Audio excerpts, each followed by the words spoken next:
I mean, I've played this game since it came out, Yep. and I think I've stagnated.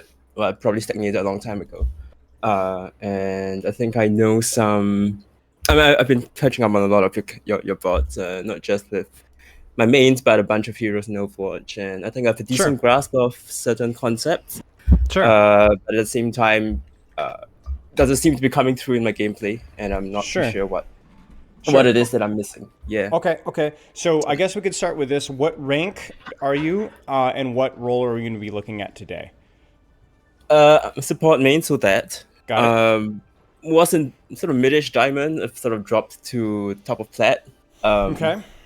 too much Marvel Rivals and not enough Yeah, I Overwatch mean, I these get days. it. It's a lot of fun. I get it's a lot of fun. Okay, sounds good. And what hero or heroes are you playing mostly nowadays?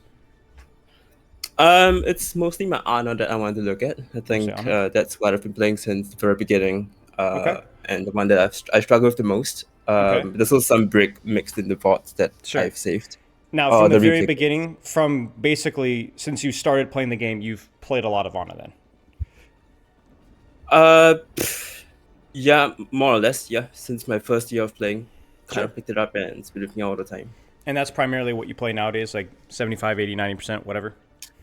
A little bit of When I break. play support, yes. Okay. I think one issue is queuing with friends a lot, and when I do, I usually don't get to play support. So, Ah, so that's sort of hurt my form a little bit. sure. But when I do play support, it's mostly flex. So let's talk about your playtime right now because that you brought it up a very good point here. What does your playtime look like in terms of stacking with friends, competitive, quick play, other roles, support? When you do play support, how much Ana? Just break me down. Give me a full breakdown of like what your playtime and play solo stack, whatever looks like right now. Right. So I usually just hit the flex button, Yep. and that puts me Quick on. play or competitive? Usually do competitive. Usually do Uh, competitive. Okay. yeah, and the rank range is about mid of plat maybe. Okay. Okay. And I probably end up on DPS half the time and tank half the time. And I only Okay. really play support when I solo queue. Okay. Uh, And yeah. how often do you solo queue versus playing with friends approximately?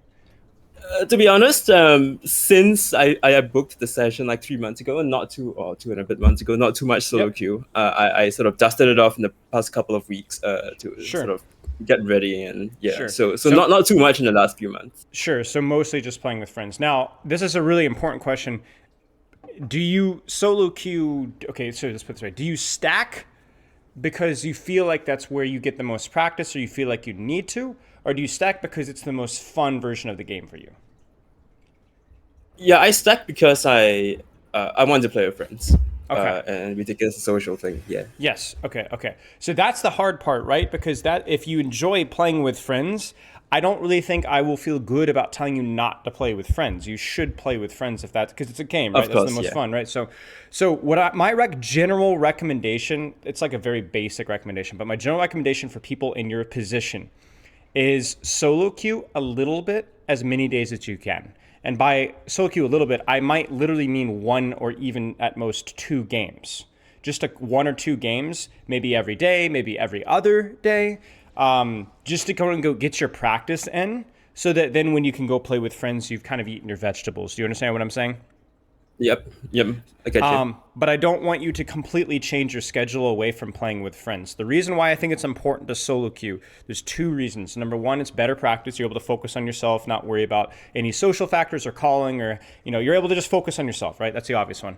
But the not so obvious one is the fact that you need to find out what your true rank is and not within a group. Because when you play with a group, you are ranked as a group. You lose and win SR as a unit, right? There will Yeah. be some people that are higher SR, lower SR, but the reality is that when you play as a group, none of your individual SRs are accurate. None of them, not a single one. Some of you are going to be boosted. Some of you are going to be held down. That's just the reality. Ironically, the lower ranked players might be the better players in your group. Like let's say that you've got a gold tank player and you're a plat in DPS. Maybe your gold tank player is actually low plat, but he keeps having to carry games because you're not actually plat on DPS. You're just getting carried, right? Sure. That's kind of why you need at least a little bit of time to solo queue to calibrate exactly where you are so that then when you go in and play with your friends, the stack rank is actually accurate. So it's in your best interest to solo queue, even if you like playing with friends, at least a handful of games per week, not just for practice quality, but also so that your stack games are accurate. Does that make sense? you're talking about on my role, Yes, or on on support, support, right? on Yeah, yeah. support, right? Even on DPS and tank, even if you're not serious about those roles, it might make the game quality be a little bit better if you actually find your true rank with DPS and tank. But yeah, obviously you need to find your true rank with support by solo queuing. Now, as I said, how much solo queue you want to do versus how much grouping with friends. That's going to be your balance between how serious you are about ranking up versus how not serious you are about ranking up. Because what are your, let's say, long-term, short-term rank goals for support? What do you feel like is achievable? I think I've been. I mean, I've gotten fairly close-ish to masters before, but this was back in Overwatch One, Okay, and I guess I've always had it in the back of my mind to get there one day. sure. And I How think close have you I gotten? 30 3,300 SR, I think. I Okay, mean, 200 SR in Overwatch 1, so maybe not that okay. close. Oh, I did hit Masters at the very start of Overwatch 2 when everything was a bit boosted. Yeah, But season it doesn't four. really count, yeah. So Yeah, yeah, I don't want yeah. to get back there What's the now that highest everything's that kind of you've gotten since season 9? What's the highest rank Season you've gotten? 9. Do you Oh, know? I take a quick check on that. The highest rank and support you've gotten in like the last 4 seasons. It's Diamond 4. Diamond 4. But Okay. they haven't played too seriously on support since then. Of Or course. played Of too much on course. support since then. Okay. So this is the weird thing for me, okay? So you have to look at this from my perspective, right? Yeah. You are somebody that hasn't played support seriously in quite a long time. You've enjoyed playing with friends a great deal, and yet you're Yeah. paying a decent amount of money, right, to come have a support coaching session with me on a role that you haven't played seriously in a year, right? What's changed? What's motivated you to do this? Now it's been a couple of months since you booked it, but obviously even since then, right? What's changed? What do you want to Yeah. change? I think I mean, like I said, I think at least in terms of just understanding how good I am at the game as a whole, maybe not just on individual roles or heroes. I think there are lots of transferable things between roles. Sure. Stuff like understanding compositions, or understanding taking space and resources and stuff like that. And probably my main support heroes are the ones where I'm the best mechanically. Yes. And if there were to be a role where I were to hit some personal best, probably would be the support role. Okay. So this is more of like an insurance. If I ever do find the motivation to apply myself full out, I want to have the knowledge. I want to know my limitations. And even maybe this while discussing Ana, you'll pick up some pointers that might help you when you're playing with your stack on tank or DPS or whatever else. Not necessarily even that. If I'm able to come away from today, and over the next couple of weeks or even couple of months, Sure. fix some big things about some main weaknesses in my tank play and hit maybe not my masters, but just climb a couple of sub ranks in my role, then I'd be pretty happy with my improvement. Let's put it Okay. that way. Okay, sure. I mean, I can give you the knowledge for sure, right? I can even give you some of the steps that you would need to take, talking about like the solo queue stack, balance, playing a couple of games per day, whatever. But ultimately, like it's really going to be you that's going to need to put the work in. And I'm not even Of saying that course, yeah. to guilt you, right? It's just because you might not enjoy what's demanded for you to actually reach Diamond 3 or Diamond 2 nowadays, right? Like that might Of not be course, yeah. fun. So I think it's worth experimenting. I just don't want this to be a disappointment for yourself just because you don't have the desire to put that in, because there's nothing inherently virtuous about grinding solo queue, right? It's just a game, right? Sure, So, sure. so we'll talk about Ana. I've kind of given you some guidelines here, but do you have any questions about training or practice structure, warm up, how much you should play optimally? Like obviously you're not doing that right now, but if you were, do you have any questions about that? Not per se. Tell you what, let me see if I can look for some of the replay codes in Of course. competitive that I have done on some other roles. Sure. Because I think DPS I don't take too seriously. Tank, obviously there's more game sense and game knowledge involved, so that's where I tend to try a little bit harder. Sure. But sometimes I do still have those games where I'm like, I think I've done everything right, and Sure. yeah, it's not the case. Maybe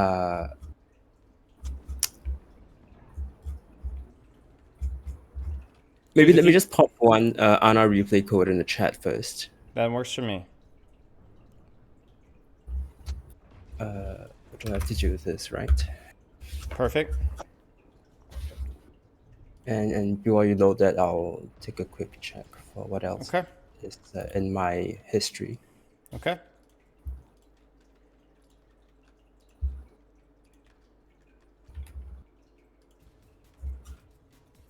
Ready for battle. 5, 4, 3, 2, 1. Commence attack on objective C.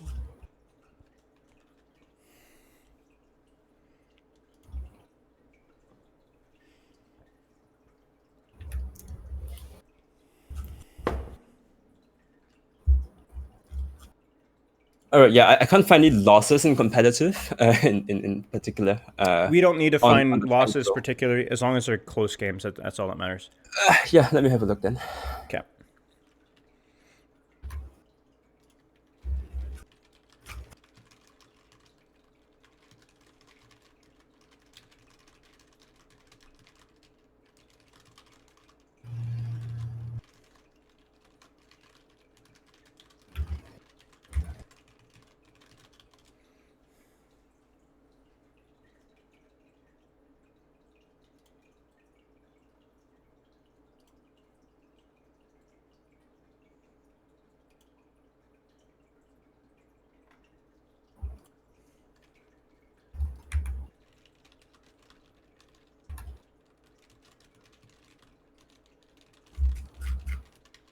Yeah, I really don't find. I can't That's find any. totally fine. Totally Yeah. fine. We can just look Yeah. at the honest stuff for now, and maybe if we'll definitely have some more time, we can take a look at something else. We'll dig around. All right. All right. Last two questions from me, really fast here. How's your sleep consistently? It's let's say duration wise, it's okay. It's okay. Timing wise, not so consistent. Okay. Okay. Yeah. I do see a sleep therapist, or I have some sleeping medications Excellent. actually. Okay, so I will leave you to that. The last thing I say is, if you were to say, besides your seriousness with training and your schedule and structure and solo versus grouping, those are already problems that we've identified.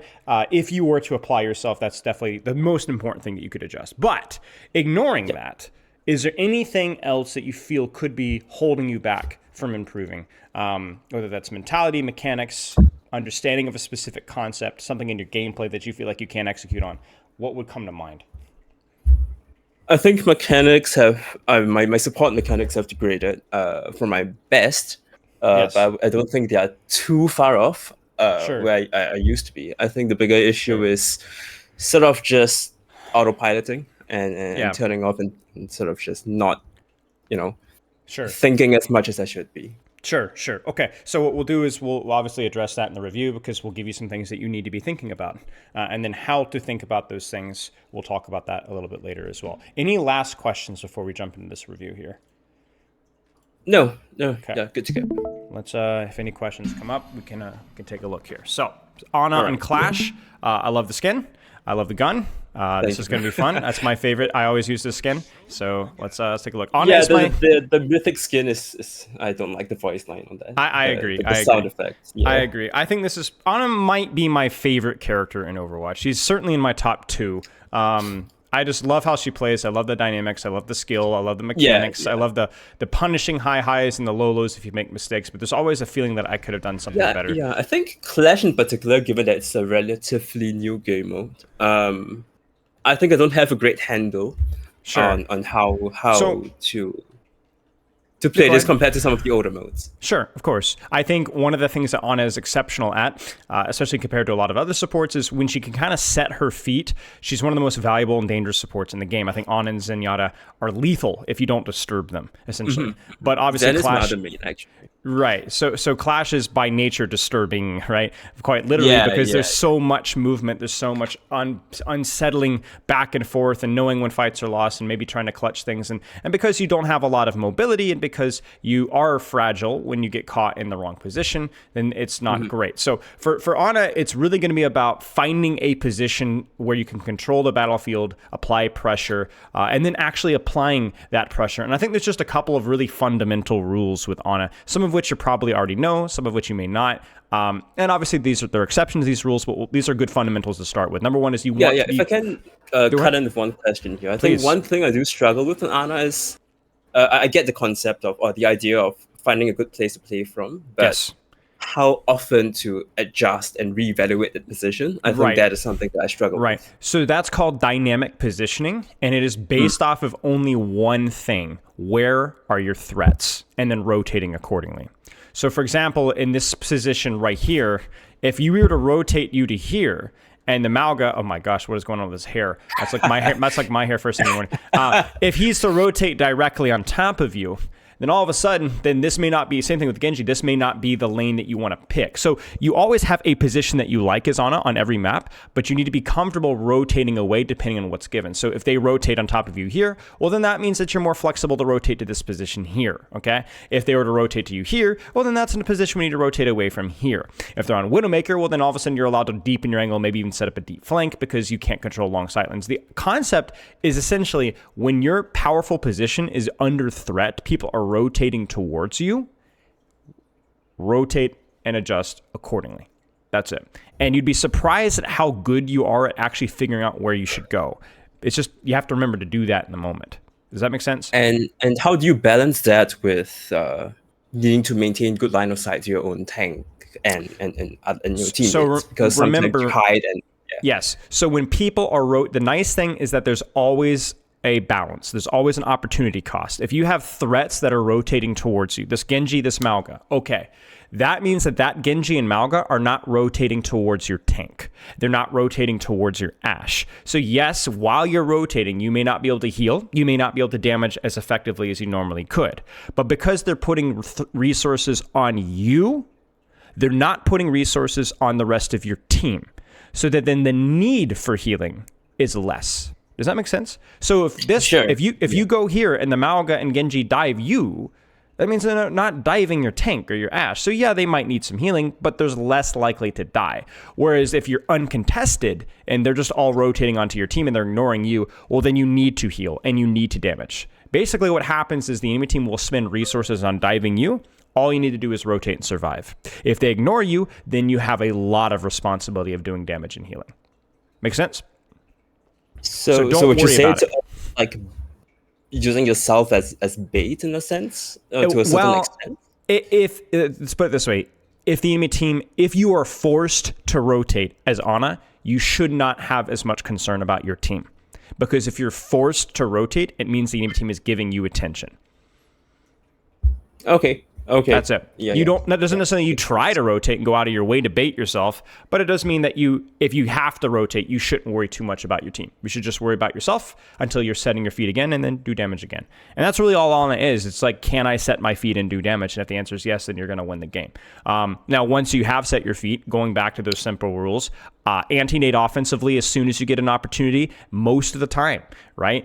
There are some exceptions, like if there is a Wrecking Ball or a Winston that's staging, but even when you use anti-nade in those circumstances, it's done to not just save yourself, but to kill whatever's diving you, right? It's offensively minded. Sleep Dart, if you are going to be dove or pressured, save it. If not, use it offensively. And then as fast and as consistently as possibly you can, put out damage, put out healing, and do so over and over and over again.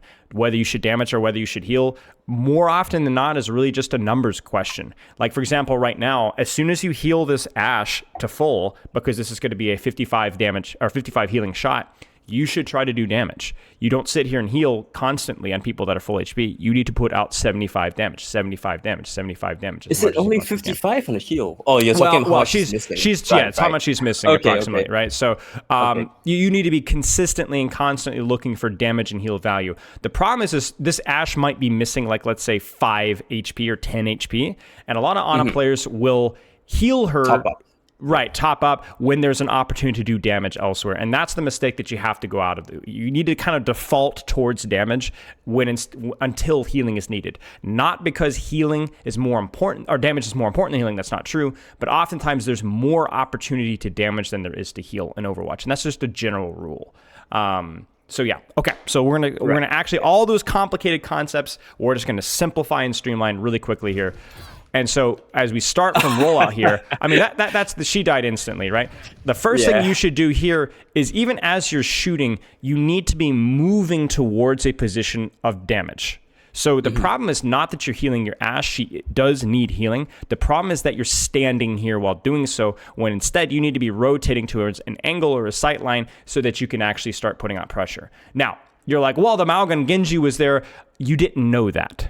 You didn't know that. Normally, this is the place to go. And frankly, if the Malga uses his slam to get here and you have anti-nade and sleep, he probably should die for this, right? So if they have to commit all their CDs to get to you, even if they're close, you should probably kill them. So obviously, deflected anti-nade there, not great.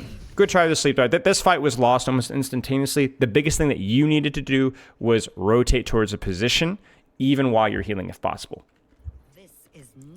Right. So I think the reason I stayed in that position I was in, I suppose it's a relatively safe position for the start. Yes. Until I know where I can play from safely. So I just defaulted there. Sure, understandable. Right, you don't have a lot of information. That's why I like to have like a good default rollout that's most of the time safe. And also most of the time provides value, right? Most of the time provides value too, right? Because the problem is safety is not your primary concern in Overwatch. Pressure is your primary concern. Safety is secondary of focus, because what you can do is cover, just cover, is like 60-70% of honest safety, right? So the thing is you can have offensive pressure and safety at the same time, as long as you have cover. Now, we could talk about the other thing would be range, right? Like if you want to play more of a sniper position, but that's only like 20-30% of your safety. The most important thing is the cover. So for you, the first priority needs to be, I need to be putting out pressure right now. Where can I do so while still having cover? Like for example, right now, this is a good position because you're able to provide pressure, healing, damage, anti-nades, anything that you want, and you still have cover, right? This is good.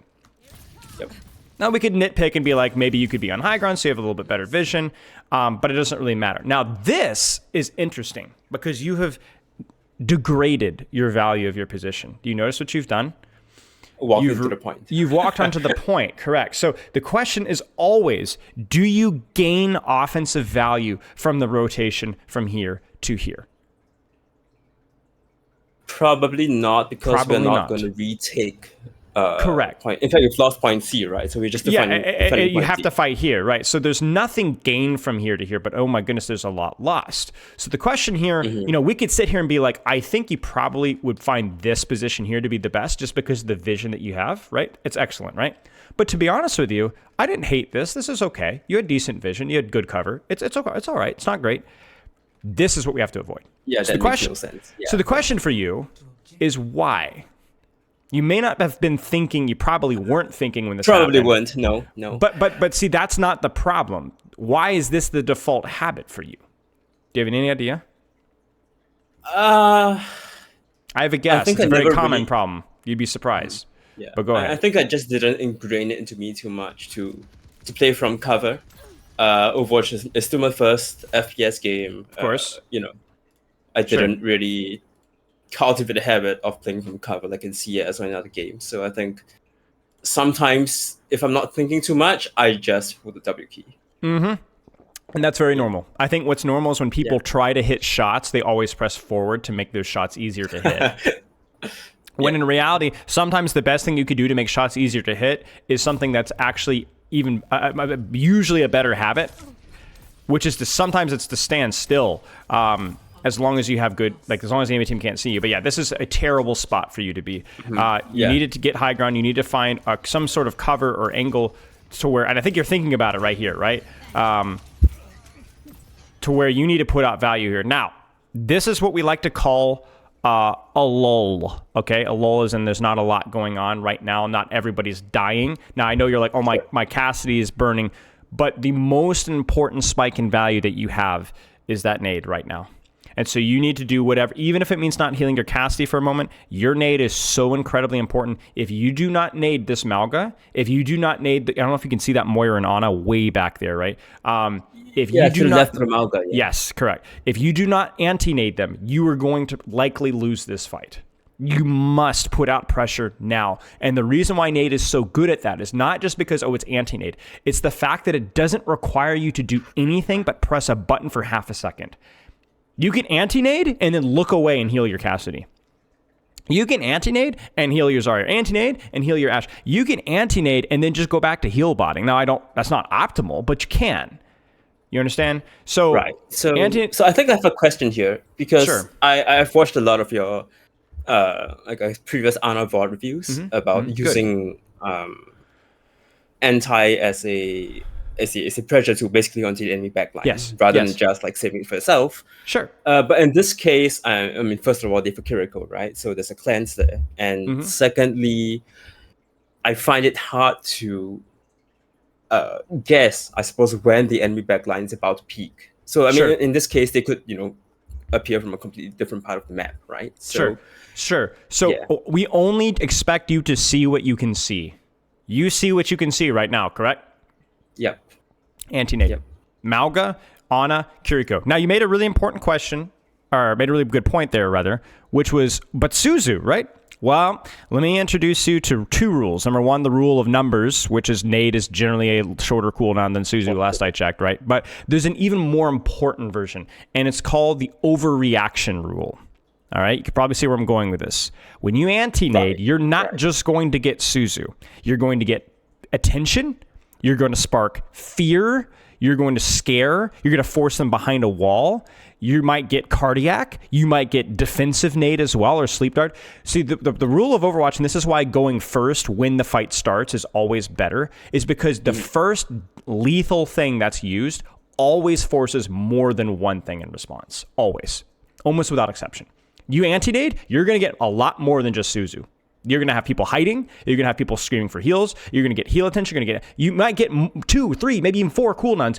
And even if it's just 1 cooldown, you're still going to force that Mauga to hide more than your Zarya is going to have to. So it's not that like it's not a 1-for-1. It never is. It never is. It's always more. It's like popping Dragon Blade into trance. A lot of Genjis don't like to do that, but if you pop Dragon Blade into trance, you know it's not just going to be trance. It's going to be sleep dart. It's going to be anti-nade. The Tracer's going to come back. The Winston's going to... You know what I'm saying? There's always an overreaction to the Dragon Blade. There's always an overreaction to the anti-nade. So for me here, even if you're concerned about Suzu, and see, this is what happens, right? What really kills this guy is not just the Genji. It's also the Mauga. The Mauga that should have been anti-naded. Right? He actually is burning because of Mauga's ability to take space. And even if you had been like, oh, well, it was just Genji. Okay, so fine, it was just Genji. At least get a backline trade. At least put your Zarya in a position to put out pressure. So what we've seen here is partly because your backline's under a lot of pressure. But you've really never had a moment where you've been allowed to do damage and allowed to pressure the enemy team because you've had brief opportunities and ignored them.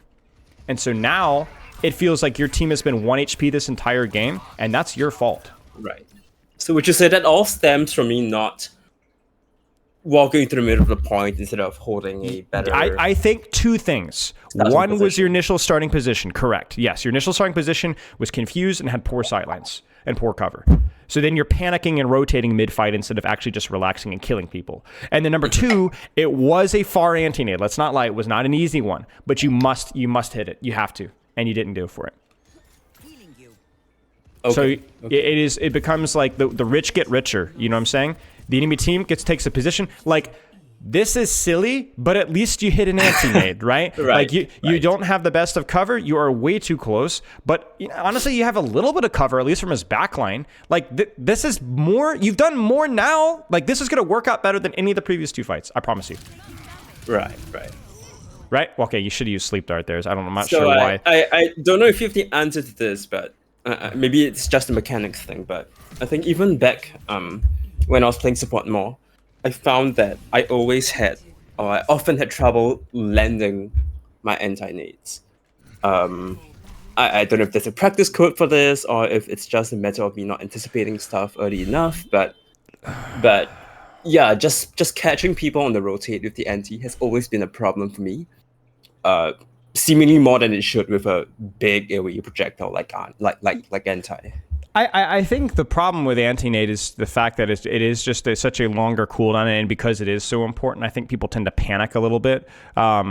Like even here, if you were like min-maxing this one here, you would have anti-naded this guy after he slammed you so that you got the heal. Because if you look at this here, you actually get the heal before you get slammed. Do you notice that? Right. So you take the damage. And so here, this would have been better to nade now, right? It's just a question. The problem with anti-nade is I find that especially in low or mid ranks where you're at right now, it's views with a lot of emotion instead of calm and collective. It's a reactionary thing, right? It's a very reactionary thing. Even in those situations where you're like, oh, it's an anti-nading or rotation, they're not actually a threat to me. There's still a lot of pressure for you to hit that. And so a lot of the times it's rushed. And I see this, it is the most common error that I see from Anas is number one, using anti-nade, not using anti-nade. And then number two, when they do use anti-nade offensively, they just throw it, they just mash it as fast as they possibly can. And they usually whiff it. So the answer is that this nade was appropriate. I know this is not exactly the example you're talking about, but it is a good example of a nade that was just rushed. If you just thought about this a little bit more, you would have naded a little bit later, right? So yeah, just if you're having trouble with nade mechanics, the problem, you don't need to go into the practice range and practice. You don't need to go into Vax to code and practicing on bots. You need to get in the game and say, I'm going to take deep breaths and aim the nade properly. And if I miss because my mechanics were bad, that's fine. I will do it again and again and again and again until I get it right. But do not practice anti-nades rushed, ever. Do not let yourself ever throw a single nade rushed. Even if you die or you miss the opportunity because you waited that extra half a second, that's great. Fine. Slow is smooth, smooth is fast, right? You got to start slow. You got to start smooth. Yeah. Sounds like a racing driver thing you said there. It's Bruce Lee. It's Bruce Lee. Is it? Okay. It's Bruce Lee. Okay, It's a good one. Okay, I don't know how much time. I honestly forgot how much time we have here. Well, we started about 10 minutes late, so we have about 25 minutes.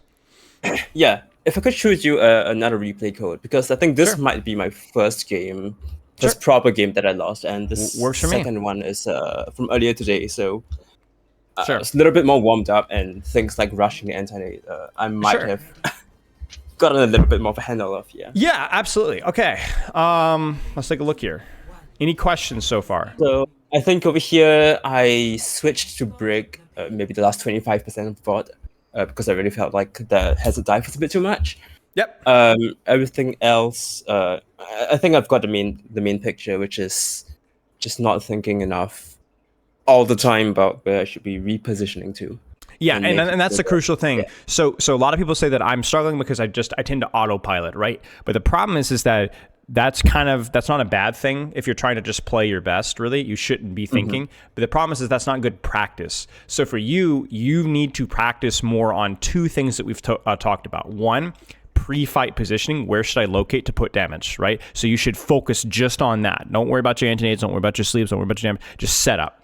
And then the second one was, alternatively, if you want to practice something different, you need to practice in being deliberate and slow with your anti-nades. Now, I'm gonna take your word on that. We didn't see a lot of that in our previous game, but that probably is something that you should work on here. Okay. Now, did you want to look at a little bit more Ana here? Yeah, let's go with okay, Diana. Sounds good. I really just went to break as an emergency pick because Got it. Okay. we've been dove too much. Yeah, I understand. So like right now, like you have a little bit of information here. And especially with that death, like you have everything that you need to know how you should reposition here, right? What should you be trying to do here? Where should you be trying to rotate? Not even specifically, but kind of vaguely. Where do you go? I think the Sombra's dead, so there's very little dive pressure. Yes. So I can position further forward. Sure. Maybe in that left building. Sure. Or the building on the left, rather. Yeah, sure. So I mean, frankly, left or right here. Like you can open up your sight line here and start shooting. You can rotate all the way through here. You could rotate, like you said, into here and start getting anti-nade and sleeps for hazard. Like you need to, like you can start to take a sight line and start applying pressure here, right? So this is good. That was, I mean, and even that, like that sleep dart was good. You missed it, but you read his movement. You aimed it appropriately, and you didn't need to save it because Sombra's dead, right? So that's good. Okay. There's the nade. You see it? You see the nade? Look at what you do with your movement of your crosshair. Watch. Like it. What? Like it feels like your brain just switched off. You notice that? I think I was trying to hit the hazard, and of course. Yeah. I just think we just got in the way, but you got to be intentional, optimal, right? Right. So was it rushing the nade or not repositioning? And the answer is both. Okay. Right. This is like that was right there as a perfect example of everything quote unquote wrong with your Ana, not thinking about your repositioning and kind of just rushing the anti-nade. Because the nade is fine. Like, you need the nade on hazard. The nade on hazard will kill him. Like, it's going to kill him now. It was a perfect time to use it. And he's probably gonna die anyway. But okay, let's keep going. We'll skip. Now, deliberate about your positioning here. And I want you to go as far to not worry about the Sombra right now. Let's say the Sombra is still alive. You've had time to rotate. You've had time to think. You've got 3 in cart, so you can really rotate wherever you'd like. What's the best position for pressure here? For damage, healing, whatever. What do you got? There's a couple of choices. What stands out to you? I think the easiest to access would be far left because people don't tend to get there very quickly when they come back from spawn. So you're going to park yourself right here, okay? You're going to park yourself. I think that would be pretty decent. Yeah. Okay, so let's just play the fight from this position and see what we can see. Okay. Can heal a little bit of Widow. Can heal Soldier. You can shoot their Soldier. You can shoot their Sigma. You can shoot Hazard. You're not worrying about cart. You actually get a nice little angle here for a lot of damage right through there. Do you see how, like, that's not a lot better, but a little bit better than where you were? Right. A little bit Which better. is in the middle of nowhere. The middle of nowhere, right? It's like you didn't really need to rotate, but what if that Sombra hadn't died? What if they'd recontested from here? What if the Hazard had jumped on the cart? Like, it just would have been a big panic mode, right? So you got to think. Nade's fine. Yeah. Okay.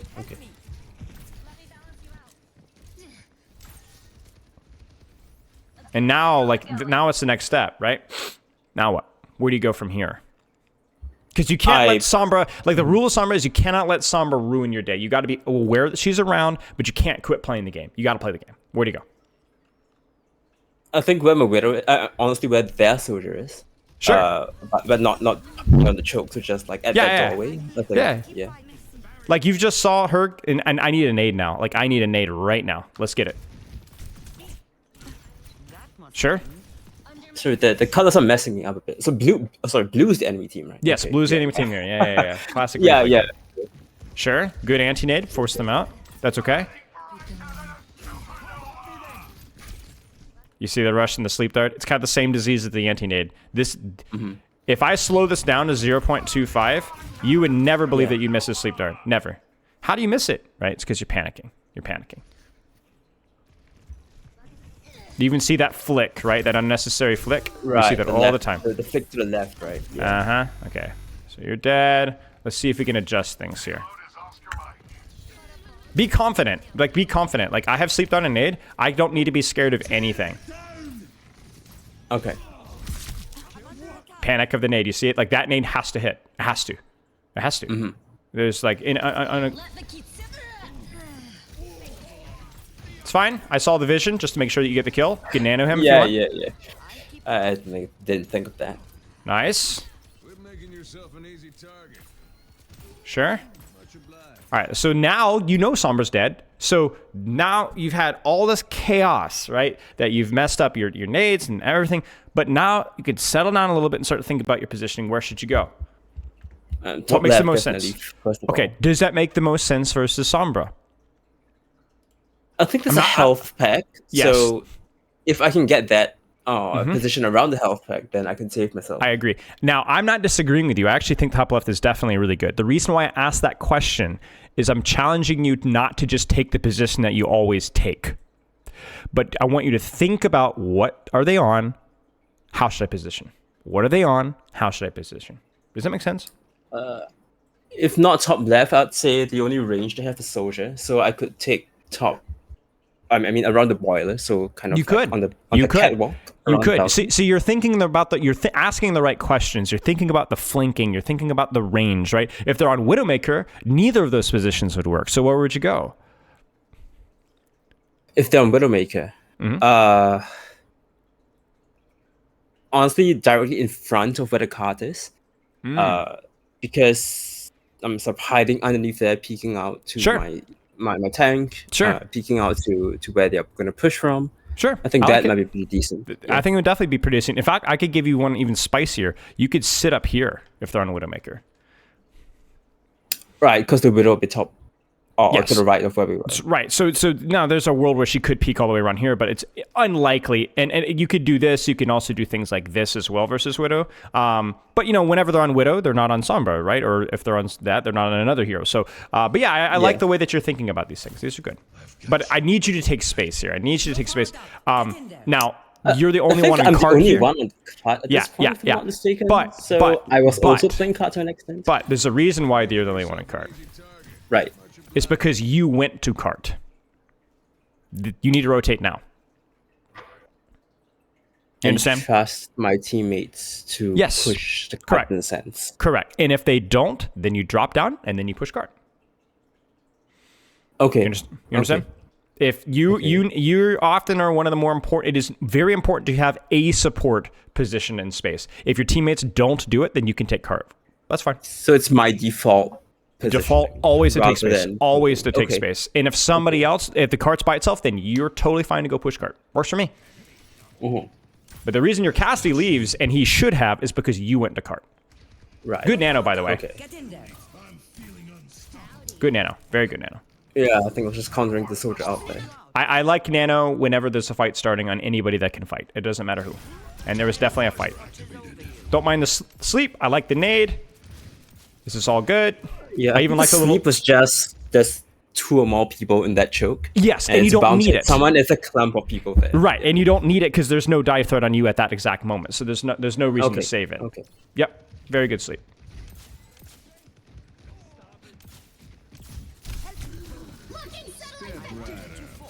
I don't think this fight's winnable. Maybe I'm wrong. No, we don't lose this. Yeah, we don't lose this. I think, because as you see, I'm on the cart the entire time. There's nothing you can do about that. Fight, right? Yeah, there's nothing you can do about that. So, I mean, once I'm there, I'm stuck there.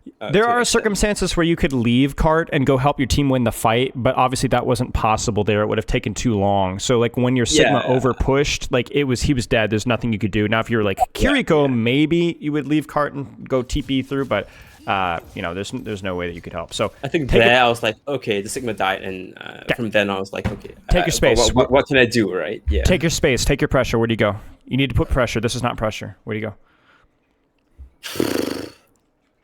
I rotate further left. Sure, further left. Sure. Poke through the doorway. Probably get an angle on. There it is. Bam, maybe the bam, soldier. bam, bam. Yeah. Right. Then from here you can rotate to here, heal a little bit, peek again. See what happens if you're able to get some pressure. Maybe you're able to rotate out to this way. This is, it's tough because you are on the floor. You're attacking into the defensive advantage, but you need to be thinking, even this here, like, I don't hate this as long as it's done with the intention of I'm going to hit an nade. I'm going to hit a shot here, Good. I think it's sidelines. Yeah, just think about sidelines. Yep, totally fine. This is a good nade. Good. Rotate away. Just keep shooting. They don't have nade. I hesitated a bit there, but well, you don't have nade. Up. Yes, yeah. So this is okay. Yeah. So the question is, can you apply pressure here? And the answer is, yeah. You can heal your team. You can see down that sight line. You don't have anti-nade, so you can't really push that high ground. I don't have a problem with this. This is fine. Okay. Yeah. And then now that you have nade, you're rotating up top, so that if there's anything up here, you're gonna kill it. Nade right now, like right now.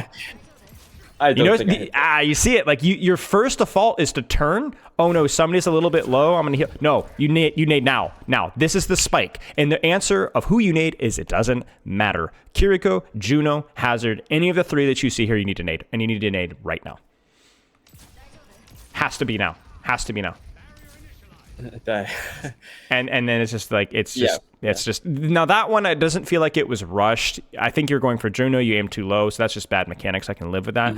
So for me, it's just you needed to use it and you didn't use it. That's it. So would you say one thing is that as long as I have nade, knowing that it's very high value cooldown, let's say if I hit it, then I should always be thinking about where I should nade over what I should use. Yeah, almost always. Nade is your spike in value. Now you usually don't have to pick and choose. Like for example, right now, is this a good position for nading? Yes. Is this a good position for healing? Yes. So this is great. The problem is that you'll find a good position, and then your first default is to, I'm going to heal a little bit on people that aren't even critical, right? Come on, right? That has to be the priority. Has to be the priority. Okay. Now, there are exceptions, again, if there is a Winston with bubble, right? He's close, or a Genji's close to diving you. But even again, that mindset is that I'm going to hurt you. If you dive me, I'm going to hurt you. Come on, come at me, Sure. come at me, right? Like, it's that confidence, right? Because nade is brutal. Nade is a brutal cooldown. It is one of the most powerful cooldowns in the game, probably top 3. So it is, it's crucial. Like right now, this nade has to hit. Right. Let's see. It looked a I little don't bit know what I rushed. thought And yeah, it was a bit rushed. That one was a bit rushed. Definitely off cooldown. Yeah. Yeah, you used it, so I'll give you credit for that one. The first one you didn't use, but you just missed. The second one you did use, but you rushed. So like you basically, we can complement your rotations, we can complement your positioning there. But if you do not use or hit your nades, you're going to lose games with this character. Okay. So in a way, the nade is almost more or takes priority, right, over, let's say, healing targets that are not full. Yep. Or topping people up, or Yep. even poke damage on the rifle, Yep. right? The nade is more powerful. Nade is your tempo. Nade is your burst of cycle. It's the timing of when Ana is extremely valuable. When Ana doesn't have nade, she loses a lot of value. The other reason why nade is so valuable is because it's so globally useful, right? You look at a Kiriko with Suzu, a Baptiste with Lamp.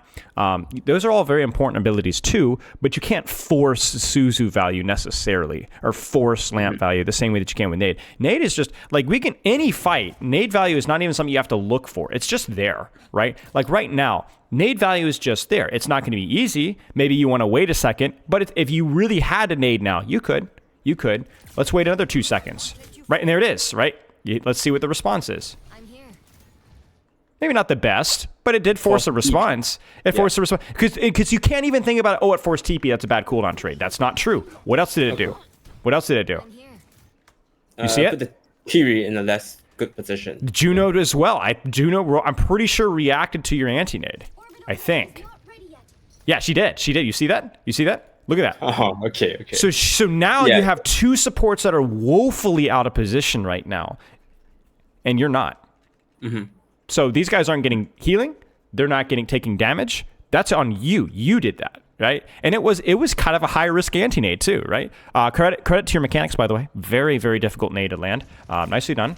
60 seconds. Thank you. And here we go again. Here comes the spike. You could nano this if you wanted to. He is fighting, so it wouldn't be. Yep, there we go. Some point, Hey, nice job. So actually, that's interesting because when I nanoed that, I immediately thought that's a bit of a panic nano. And I think you thought didn't about it. think it was going to get nano. I think you was thought going about to it. get nano. Okay, so let me ask you a question. Is this guy in active combat? I felt like if I was more confident in my mechanics, I could have pocketed him without using the nano. But why So would you that want was to my pocket immediate it? reaction. But see, you're forgetting. Why would I want to pocket my tank when you could be doing something else? What else could you be doing besides pocketing your tank right now? Taking space. Taking space. Look at your cooldowns. Yeah. Look at your cooldowns. You Where see those it? guys are. Look at your Right. DPS. Why not pocket your DPS? They're the ones that are taking the aggro angle right now. Think about your selfish value right now. You're looking at walls right now. Let's take some space. Let's get up here and get a nade in here and get some healing. Maybe get a couple of shots in the supports, right? So the question is not whether, I didn't know if I needed nano. Ultimates are meant to get value. So use them. This isn't Transcendence or Sound Barrier, right? Like, even those ults, right? Like, this is just, it's free value. It's offensive pressure. So, like, let's see what this nano does. This nano might not get a single kill, but it's going to force the hazard out. It's going to force double pocket onto his tank, right? Whereas yours DPS are totally free. So let's watch. Juno's out. Hazard's out. And Sigma is not the best nano target because he is so slow. But I'm going to look at this and I'm going to be honest with you. This nano got value. It did. It's not sexy because you didn't have map control. So your Sigma couldn't force kills. But that's just the nature of attacking. You're not always going to be able to force kills. So let's watch what happened after the nano. You probably shouldn't have let your Cassidy die there. Well, sorry, where's my Cassidy? Right with you. I think you caught the reload. Yeah. But honestly, yeah. I don't hate this. You were fixated on the sleep dart, which I think is fine. Okay. And now you get an offensive nade, so maybe he dies. Yeah, I mean, I really think this is okay. I really think this is okay. Like, it's weird to say it. Like, I think that there was a couple of moments where you could have performed mechanically a little bit better, but you Yeah, had a I get what mindset you of mean. like, Yeah. you had a mindset of like, I'm going to hit an offensive nade. I'm going to use that nano on anybody that's fighting. I'm going to punish the hazard for going in. I'm going to punish the Genji for going in. There were moments of real threat, and I think, I don't know, like, I think the biggest problem here is that you guys don't have map control, and you probably didn't notice this, but you're playing 4v5, essentially, is what's happening. But in reality, the only reason that this is even close to being winnable is because you force so many resources on yourself and you didn't even die like forever. So this is good. Like, we can't be results based. This was a good decision from you. I respect the use of your CDs. The value was really good. Couldn't really help with that. I don't know I think this is the last I think fight. this is the last. Yeah, let's keep going here.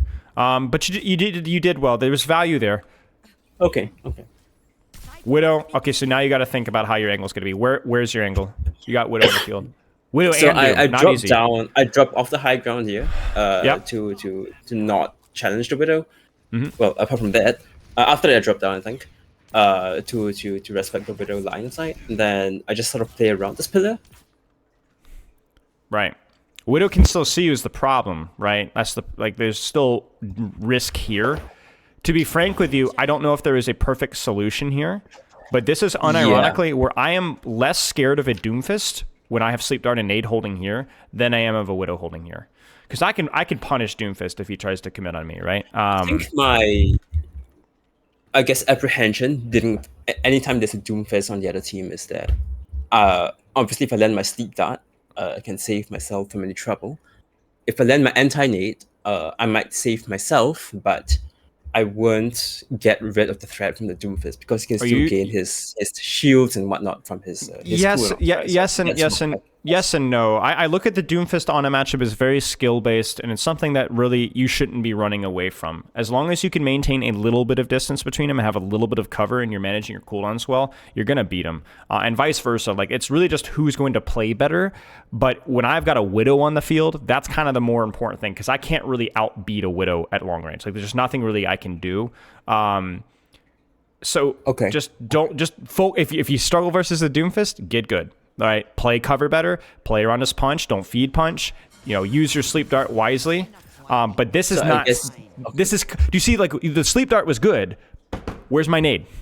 All right, where's my nade? Like, your team's fighting right now. Getting better. Yeah, you are a waste of a support right now. You even hit the nade, but I felt pretty useless in this fight. Just why I swapped off too. And I know that you're down because the Widow got a pick, but like, the only way you're gonna win this fight is get a trade, get a kill, maybe trade backlines, or you die, but you got 2 kills that you guys can take easier. Like, the problem is that you're like, you back up, your team doesn't back up, and so now you're playing a sniper angle versus a Widow, and then you're not even using your anti-nade. But let's say if we go back like 20 seconds in the fight, right? If I'm on high ground, I feel like that's off limits because there's a Widow. Sure. And if I'm playing a little bit further forward, like where that red truck is, not a payload, but the truck on the right. Yeah, like that. Sure, I might at best be able to trade one out, but I'll still get dove by the entire enemy team. So I kind of felt that's why I felt by who? By who? Who's gonna dive you? I've got a Doomfist. Sure. And maybe let's say the Doomfist distracts me for long enough that the rest of the team sort of peeks out around the cart, or maybe there's one person in this room on the right? Yeah, so I kind of felt that's why I felt that. There's always risks, but you know what? You remember, we goes back to the very first thing we talked about in Clash. The worst thing you could possibly do is be useless. The worst possible thing you could do is be useless. This is not optimal in terms of safety, but you know what? There's cover here and there's offensive value. You peek this here and you throw anti-nade. You peek this off of your Doomfist, even here, and do something silly like nade here. There's a chance. There's a chance. There's no chance now. No chance. Death is not the enemy. The question is, did you get reward for the risk? Okay. A potential reward. Potential I reward. Potential right. reward. But I mean, just theory crafting, right? What would be? I mean, in this position with down one, but what would be the best position I could be playing from? I would say be very attentive to the Doomfist's use of cooldowns, and this is like the high level answer, okay? GM plus answer. I would go, okay, they're on Widow. I'm gonna hug this corner here. I'm gonna pay attention to my Doomfist cooldowns and the enemy Doomfist cooldowns. When my Doomfist goes in or the enemy Doomfist goes back, that's when I'm gonna peek an anti-nade here, pop a couple of shots, and then rotate back to create distance again. When I don't have anti-nade, I back up. When I do, I walk forward. And but I'm still hugging corners really tightly. If they turn the corner here, I'm probably going to rotate my angle actually back to where you are here because I can jiggle peek this corner here. But for where the fight is happening, which is here, you just cannot be here. Like, you just can't. Like, I mean, this is all the context that you need for what's happening. Right. And that's more of a risk-reward thing, given that it's a risk-reward thing. We're down one, and we have to take more risks. And even more than that, look at where your team is very clearly setting up the fight. You see, like, we are not taking the fight on this little crosswalk here. We're taking it here. So you need to find some angle here. Like, you need to either peek through here or something. Like, we already talked about this doesn't feel very good versus the Widow. But you honestly, maybe that's better than what you do here because, yeah, you'd probably get killed by Widow, but maybe get an anti-nade because this is useless. Right? This is useless. And so, like, what's happening is that your team, your DPS are committing to your tank, but you're not. Okay. So let's watch one more fight here. Let's see what we do in this recontest here. Nice sleep. Yeah. But even here, there's a lot of hesitation, right? There's a lot of, like, healing. Like, right now, I wasn't sure where to go. Yeah. Yeah, I get it. And when I mean hesitation, I don't mean I need you to walk forward. I get it. But Widow's dead. Just knowing what I want to do. Yeah. Widow's dead. What should you do right now? Widow's dead. What do you do? I think the moment Widow's dead, I should push to somewhere where I have a longer sideline. You ready for this? 3, 2, 1, peek. Start shooting. Right. That's it. Nothing crazy. Like, I get it not wanting to run in the middle of a cart, and you obviously don't have time to rotate all the way over here. But you need to start shooting, right? People are full HP. We need damage. Anti-nade sucks, but you're fine. That's a little panic there, but sure, he's gonna die for that. I mean, he should, right? There you go. Like, but now, like, let's keep going. Let's keep shooting. Would it be fair to say that had I pushed up to that corner, the Doomfist, instead of punching the Hanzo, right, would have punched me instead, and I would have died? No, because we both got anti, right? Impossible, because you're on the corner and he's not. You hear the punch, you just go, he misses. That's it. Right. Okay. You're undervaluing cover here, right? You're undervaluing cover. Cover is the end all to everything. It's the solution to everything here. You'd take just as much damage. You'd get anti-naded, right? But that's it. And you'd be able to actually output pressure. And even here, right? There's a tendency here where you need to shoot the soldier in the face on this right side of the screen, and you have to right now. You must. If you do not shoot the soldier, you might lose still. Thank you. That's okay. You missed the shots, but you try to do the right thing. That's good. Okay, go back and do damage. Stop healing your ball. You need to do damage. He's fine. Hit the anti-nade here. Right on. You could even do a prediction nade here, or maybe even here, you know? A little bit blind, sure. Sure, I'm okay with that. That's all right. The nade actually got the kill, or it basically forced the resources that you need. You just peek the Widow. That's basically the TLDR, right? Can I find a different position where I don't have to peek Widow? Is this where you go, Brigitte? Yeah, one more. Okay, That's okay. So let's take some notes here. For Ana, how would you phrase it? What needs to be practiced? What you need to improve on? I think the first thing we talked about was pre-fight positioning, or let's say taking a bit more risk, even if I don't know exactly who's on their team and where they are, but prioritizing my sidelines and prioritizing what I'm looking at in their team. Second thing is not rushing cooldowns, but I think especially the nade. And then third thing would be, I guess it comes down to pressure, and what is the best thing I should be shooting at. If it's an enemy DPS, as long as I don't know if it's the best way to phrase it, but as long as I just want critical on my team, then I should be looking for pressure onto enemy squishies, because that's higher value than pocketing somebody. Yes, basically what we're doing is we're giving you a bunch of rules that there are always exceptions to, but I want you to practice with these rules and see if you can learn the exceptions. Because we're pushing you a little bit hard in the other direction, and you're going to break. But I want you to experiment more. Experiment. Okay. Find out when is it okay to be close with Ana? When is it good to be far away? When should I pay really attention? When should I hold on to my anti-nade? And when should I use it aggressively? Right. But I want you to be more intentional with what you're doing. And maybe that's the most important thing. Obviously, all that comes down to your solo queue practice, frankly. But even when you're playing with friends, you can probably work on this as well.